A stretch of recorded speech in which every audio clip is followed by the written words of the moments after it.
కట్టప్ప అత్యవసర మంత్రివర్గ సమావేశాన్ని సిద్ధొచ్చేయి. దోషులని బహిరంగంగా ప్రజల సమక్షంలో ఉరి తీయించాలి. అట్టాగే తల్లి.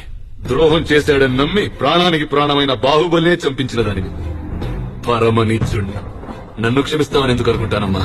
నా జాగ్రత్తలో నేనుండను. సైనికులారా, శివగామిని తన చేతిలో బిడ్డని హతమార్చండి. అమ్మా మీరండి.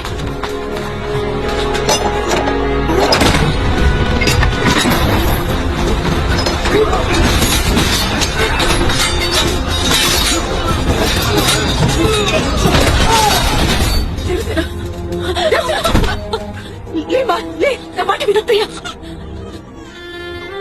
నా బిడ్డని కాపాడితే నా భర్తని బతికించినట్టే. మహేంద్ర, నువ్వు తిరిగి రావాలరా. నీకోసం నేను ఎదురు చూస్తుంటాను. ఈ మహేష్ మీద ఎదురు చూస్తుంటా. వస్తావు కదా?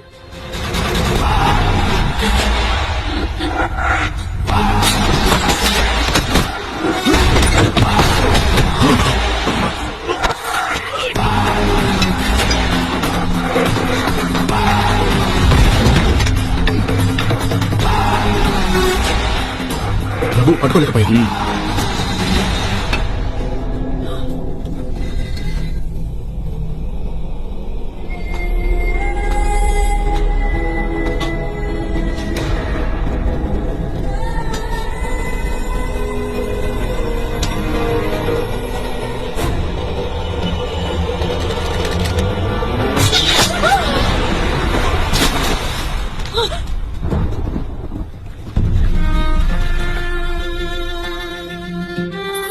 సంపూర్ణ రాజ్యాధికారం దక్కడంతో బల్లాలుడి ఆకృత్యానికి అడ్డు లేకుండా పోయింది.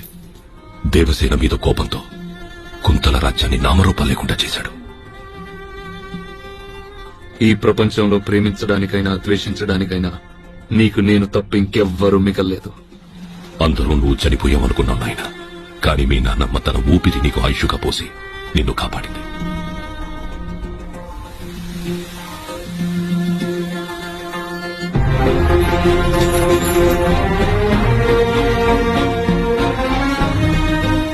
నీ కన్న తల్లి, ఈ నేల తల్లి 25 ఏళ్లుగా ఎదురు చూస్తుంది నీకోసమే మహేంద్ర.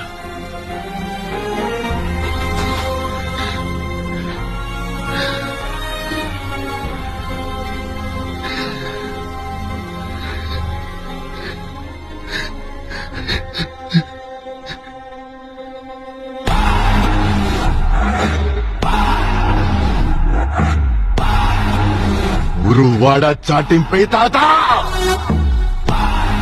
పిల్ల పెద్ద ముసలి ముతుక అందరిని రమ్మనాలని చెప్పు. కత్తి సుత్తి పలుగు పార గొడ్డలి కొడుపు ఏది దొరికితే ఆయుధంగా తీసుకురమ్మని చెప్పు. ఈ రాజ్యానికి పట్టిన పీడ వదిలించడానికి రాజమాత శివగామిదేవి మనవడు అమరేంద్ర బాహుబలి వారసుడు మహేంద్ర బాహుబలి తిరిగొచ్చాడని చెప్పు.